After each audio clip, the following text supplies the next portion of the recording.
Se acompaña ya Pablo Echenique. Usted en bolsa no invierte mucho, ¿no? No. Me parece que no me da el perfil usted de inversor en bolsa. Invertí, ¿Sí? pero cuando entré en política decidí que no quería tener acciones por si tenía que tomar alguna decisión en algún parlamento que afectara a alguna empresa, así que las vendí. Está el tema revuelto con los audios. Ahora tocan los de Villarejo con Cospedal. ¿Qué les parece todo esto? Bueno, creo que es gravísimo para la democracia de nuestro país que la que era secretaria general del Partido Popular, de uno de los grandes partidos de este país, se entrevistara con un mafioso, con una persona que está en la cárcel, que está acusada de delitos gravísimos y además que ha formado parte no solamente de lo que estamos escuchando, ¿no? De ayudar al Partido Popular a destruir pruebas de sus casos de corrupción, sino que también ha sido utilizado para fabricar noticias falsas contra la oposición democrática en este país. Este señor ha fabricado por encargo del Partido Popular mentiras sobre nuestra formación política que luego tabloides de extrema derecha como el del señor Eduardo Inda se han encargado de difundir, emponzoñando, envenenando el debate democrático en este país. Cuando esto está en el centro de las cloacas del Estado, cuando hay políticos que tienen una relación tan estrecha con estas prácticas mafiosas, pues lo que toca es limpiar esto. ¿Y qué tendría que hacer Pablo Casado? El Partido Popular hasta ahora fija el foco en que no es el mismo caso que Dolores Delgado, que la ministra de Justicia. ¿Para ustedes es el mismo caso y en todo caso qué tendría que hacer Pablo Casado? Es más grave que el caso de la ministra Delgado, quien por cierto debería dimitir, como ya pedimos en su momento. Es más grave porque la señora Delgado era una fiscal y María Dolores de Cospedal era la secretaria general de uno de los grandes partidos de este país y le está encargando trabajitos a un mafioso diciendo que le pagaría los gastos, escuchando cómo este señor le dice que intentó destruir un pendrive con pruebas de la corrupción del Partido Popular y riéndole las gracias. La señora Delgado era una fiscal, esta señora era la secretaria general del Partido Popular. Evidentemente creo que lo suyo es que haga pues lo que tendría que hacer también la ministra Delgado por un asunto menos grave, es abandonar la política, abandonar la vida pública. Esto no se puede tolerar, que en un país democrático tengamos mafiosos metidos en las sedes de los partidos o en los ministerios. Otra cuestión de controversia o de debate y de polémica es la ubicación final de los restos del dictador Franco. Ya sabéis la controversia que hubo, si realmente la conversación entre la vicepresidenta y el número 2 del Vaticano transcurrió o no en esos términos. Vamos a escuchar algunas reacciones que se produjeron en las últimas horas, desde Girauta de Ciudadanos, Tardá de Recea, ha hablado también hace unos minutos en el Congreso, y casi de escapada también la propia vicepresidente Carmen Calvo. Es raro que un gobierno de un gran país no sepa que la diplomacia vaticana es una cosa muy sutil y que ni se puede afirmar me han dicho tal ni se puede afirmar lo contrario generalmente, ¿no? Tenemos la palabra de la vicepresidenta del gobierno que no solamente van a exhumar el cadáver de Franco, sino que además en paralelo se van a anular las sentencias de los tribunales franquistas. ¿Se siente desautorizada por el Vaticano? En absoluto. ¿Qué le parece a usted la secuencia de las últimas horas al respecto? Bueno, yo creo que más allá de los errores comunicativos, lo importante es que ocurra lo que tiene que ocurrir, y es que se acabe con un mausoleo que homenajea pues, a un dictador genocida como Franco y no se entierre al dictador genocida en el centro de Madrid, convirtiendo una catedral en un centro de peregrinación del fascismo en la capital de España. Creo que esto es lo que tiene que ocurrir. Creo que el gobierno tiene que tomar las medidas que permitan que esto ocurra. Porque la Iglesia puede llegar a un momento en que diga, podemos hablar con la familia, pero si la familia no quiere, nosotros, ateniéndonos a nuestras normas, no podemos impedirle su sepultura en un recinto cristiano donde ellos tienen pues un nicho o un sepulcro. Si se llega a ese punto, que veremos si se llega, pero si se llega a ese punto, ¿qué herramientas tiene el gobierno? Bueno, tendrá que explorar todas las que tenga. Nosotros no somos asesores de gobierno para la memoria histórica, ¿no? Pero por los presupuestos sí, ¿no? Bueno, las cosas de comer a nosotros nos interesan mucho, desde luego. Es a lo que más tiempo dedicamos. Pero seguro que hay maneras jurídicas, legislativas, ejecutivas para impedir esto, y yo creo además que la Iglesia no puede ponerse de perfil. Yo creo que habrá mucha gente que profesa la fe católica que no querrá que se asocie su religión con un dictador genocida. Creo que la Iglesia debería ser clara al respecto y no ponerse de perfil. Y creo que si la Iglesia tiene voluntad de que esto no ocurra y no se cree un centro de peregrinación fascista en la Catedral de la Almudena, y si el gobierno busca de verdad vías jurídicas para que esto ocurra, puede llegar a tener lugar lo que debería tener lugar, que es que se saque al dictador del Valle de los Caídos y se le entierre en un sitio que no esté en pleno centro de Madrid. Hoy se cumplen 40 años de la votación en Cortes, de la aprobación en Cortes de las el primer Parlamento democrático, después de 40 años de dictadura, de la Constitución que sustituye a todo el andamiaje franquista, de las leyes fundamentales, del Fuero de los Españoles, etcétera. Ustedes han sido críticos, por lo menos en sus inicios, con la Constitución, o por lo menos con lo que llamaban régimen del 78. Ahora han moderado o matizado sus expresiones. ¿Siguen refiriéndose al régimen del 78? ¿Se puede calificar lo del régimen del 78, después de 40 años de dictadura, la Constitución, de un régimen? Bueno, esa terminología, digamos, surge porque en nuestra dirección hay mucho politólogo, y la palabra régimen no significa régimen dictatorial, por definición. Se asocia con regímenes poco democráticos, ¿no? Bueno, sí, coloquialmente sí, pero en ciencias políticas no, y por eso técnicamente uno se refiere a un régimen como el conjunto de dispositivos democráticos, más o menos democráticos, que conforman las instituciones que dirigen un país. En todo caso, es evidente que la Constitución del 78 supone un avance democrático, es evidente. Es evidente que el debate sobre si se podría haber hecho más o menos en ese momento es un debate complicado. Había ruido de sables y a lo mejor los que dicen que se hizo todo lo que se podía hacer tienen razón, puede ser que tuvieran razón, pero también es verdad que después de 40 años, con una de las constituciones menos reformadas de Europa, no hay que tratar a nuestra Constitución como un jarrón chino que no se puede tocar. Los portugueses, en las mismas 4 décadas, han reformado su Constitución 7 veces.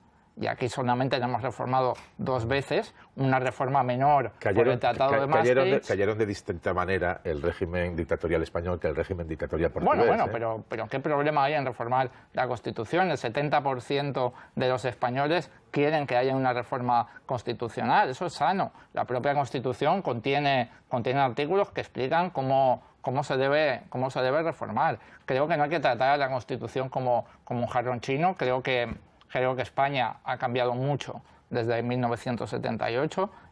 No había Internet en 1978. Y creo que actualizar nuestra Carta Magna al siglo XXI es algo que a todo demócrata le tiene que parecer bien y no tiene que sentir que se está rompiendo algo. Al revés. Tiene que sentir que se está fortaleciendo la democracia de nuestro país, incorporando a una nueva generación de españoles y españolas al consenso democrático que rige nuestras normas. Una cuestión breve, porque enseguida le paso el turno a nuestros compañeros, y además a las 10 menos 2 minutos tenemos que ir al Instituto Cervantes porque hay un acto de la Constitución donde va a ser por primera vez, por cierto, donde escuchemos en público a la princesa, en este caso leyendo el primer artículo de la Constitución, que habla: España se constituye un Estado social y democrático de derecho que propugna como valores fundamentales de su ordenamiento jurídico la justicia, la libertad, el pluralismo político.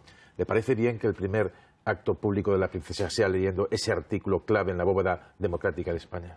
Bueno, creo que legítimamente habrá mucha gente monárquica que estará expectante para escuchar a la princesa Leonor, y también creo que hay una buena parte del pueblo de este país que le gustaría que se abra una comisión de investigación para investigar las actividades presuntamente corruptas de Juan Carlos I en el Congreso de los Diputados. Creo que esas dos sensibilidades existen en nuestro país en este momento, la sensibilidad monárquica y la sensibilidad que dice que un republicanismo moderno con instituciones democráticas transparentes y con una elección democrática del jefe del Estado es lo que deberíamos tener en 2018. Creo que las dos expectativas existen en nuestro país. Bueno, empezamos el turno de preguntas. Empezamos por ti, Pedro Narváez. Muy buenos días. ¿Qué tal? ¿Qué le parece a usted el ofrecimiento de Sánchez a Pablo Casado y a Rivera para negociar los presupuestos? ¿Estaría Podemos de acuerdo en sentarse a negociar también con el PP y con Ciudadanos? Bueno, creo que después de que Pablo Casado llamase golpista al presidente del gobierno, intentando parecerse a Trump, a Bolsonaro o no sé cuál será su modelo político en estos momentos, creo que no es muy coherente por parte del presidente del gobierno ofrecerle al Partido Popular negociar los presupuestos. Además, creo que el Partido Popular no va a querer, sinceramente. Creo que el Partido Popular está en el monte, está utilizando una estrategia comunicativa, pues como digo, parecida a la de algunos personajes que del otro lado del Atlántico dan bastante miedo, y eso pasa por no negociar nada con el actual gobierno de nuestro país. Creo que es un poquito incoherente y creo además que el Partido Popular no va a querer porque está en el monte. El Partido Popular no va a querer y ustedes tampoco. Es que no va a querer. Creo que no se va a dar ese escenario. Nosotros tenemos muy poco en común con el Partido Popular. Creo que ante el acuerdo al que hemos llegado con el gobierno, en el que se sube el salario mínimo y se quitan privilegios fiscales a las grandes fortunas, pues un partido como el Partido Popular, que se ha dedicado a agredir a la gente más humilde y a proteger a los que tienen más dinero, pues no va a entrar en ese acuerdo. Sinceramente, creo que hablamos de un futurible que no solamente es incoherente en lo político después de que Pablo Casado llamara golpista al presidente del gobierno, también lo es en lo económico. El Partido Popular entraría en un acuerdo presupuestario pues si se protegieran los privilegios de la banca y se redujeran los derechos sociales de la gente. No es el caso y por lo tanto creo que es un escenario que no se va a dar. Ha definido usted hace un momento al excomisario Villarejo como un mafioso que está empozoñando el funcionamiento del sistema democrático. Un momento. Bueno, pues la ministra de Defensa, de la que depende en estos momentos el CNI, los servicios de información, coincide bastante con esa apreciación que ha hecho usted. Este es un mafioso que está empozoñando el sistema democrático. La doctrina oficial de la ministra de Defensa, inspirada por el jefe del CNI, Félix Sanz, es más o menos lo mismo. Este es un señor que se dedica a hacer un chantaje al Estado y deberíamos hacerle el vacío, deberíamos ponernos de acuerdo entre todos para ningunearle, para no darle vuelo, para no darle bola a las filtraciones que está haciendo. Le pregunto si usted sería partidario de este eventual pacto político para dejar a este señor reducido a lo que es un habitante de las cloacas, un prevaricador, un señor que se dedica a chantajear al Estado, que es, insisto, más o menos la doctrina oficial inspirada por Félix Sanz. Nosotros no estaríamos a favor de ocultar ningún tipo de prueba, venga de donde venga, que indique que un gran partido como el Partido Popular ha tenido contactos con mafiosos y ha utilizado a mafiosos para trucar, para amañar el sistema democrático, así que no, nosotros no entraríamos en ningún tipo de pacto de silencio. Este señor es un mafioso y si ha tenido relaciones mafiosas con el Partido Popular o con ciertos medios de comunicación que publicaban sus mentiras, creo que eso hay que investigarlo, porque es la única manera de que deje de haber mafiosos en el interior del Estado, investigarlo. Creo que es compatible investigar estas prácticas con decir abiertamente que este señor pues forma parte de una mafia. Creo que las dos cosas son compatibles y creo que si hubiera un pacto de silencio al respecto se le estaría haciendo un favor a las cloacas del Estado y a la mafia. No se le estaría haciendo lo contrario. Creo que hay que investigarlo y hay que depurar las cloacas del Estado. Lucía. Sí, buenos días, ¿Qué tal? Buenos días. Pablo. Ayer en el Pleno del Congreso volvió a producirse una escena que ya hemos visto en más ocasiones. El Partido Popular presentó una proposición para condenar las violaciones de los derechos humanos en Venezuela y ustedes volvieron a votar en contra. Mi pregunta es, ¿por qué a ustedes les cuesta tantísimo condenar determinadas cosas que pasan en Venezuela?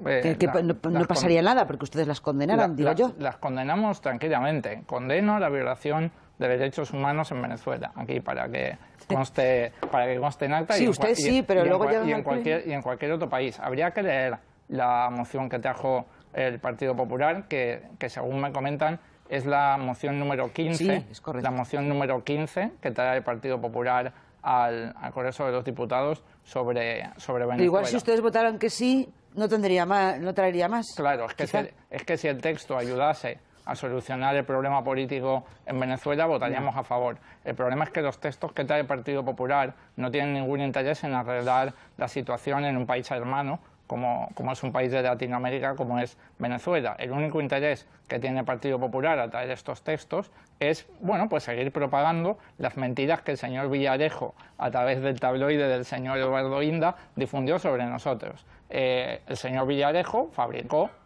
un informe a petición del Partido Popular que decía que mi formación política se financió ilegalmente de Venezuela. Algo que es radicalmente falso y en que luego fake periodistas como el señor Eduardo Inda se dedicaron a intoxicar la democracia de este país, como ha hecho el señor Bolsonaro en Brasil, para intentar destruir a la oposición democrática. Es por esto que el Partido Popular trae una moción sobre Venezuela. Es por esto que trae 15 mociones sobre Venezuela. Al Partido Popular no le interesan en lo más mínimo los derechos humanos en Venezuela. El bienestar del pueblo venezolano para el Partido Popular es algo absolutamente irrelevante. Lo que está haciendo es propagar las mentiras que fabricó el señor Villarejo y que difundió el señor Eduardo Inda. ¿Y cómo hace esto? Con mociones en el Congreso de los Diputados. Y creo que esto es una vergüenza, creo que hay que denunciarlo y creo que si de verdad se preocuparan por los derechos humanos, estarían en contra de que le vendamos armas a Arabia Saudí, que está bombardeando países como Yemen. Que yo sepa, Venezuela no está bombardeando a ningún país. Voy contigo, Antonio, pero ya que me lo dejas un poco votando, sí. Pablo Echenique, ¿qué texto sobre Venezuela condenarían ustedes? Bueno, nosotros... Realmente, ¿qué diría? Pues que hay que mediar. En una democracia, mediar no es condenar. Bueno, el señor Zapatero está haciendo una labor intentando poner paz en un país que está en graves problemas económicos y que tiene muchísimos problemas la gente corriente de ese país. Creo que utilizar un Parlamento español para incendiar la situación política en Venezuela porque ha habido publicaciones falsas fabricadas por mafiosos en España como una herramienta para intentar destruir a la oposición democrática, creo que eso no le hace ningún favor al pueblo venezolano. Creo que lo que le puede ayudar al pueblo venezolano es que se normalice la situación democrática en ese país, como están intentando personas como el señor Zapatero. Creo que una moción que vaya por ahí, que apueste por el diálogo, que apueste por solucionar los problemas políticos y que tenga un interés real en que el pueblo de Venezuela le vaya mejor, pues sería una moción en la que nosotros podríamos votar a favor. Una moción que el único interés que tiene es propagar la bazofia de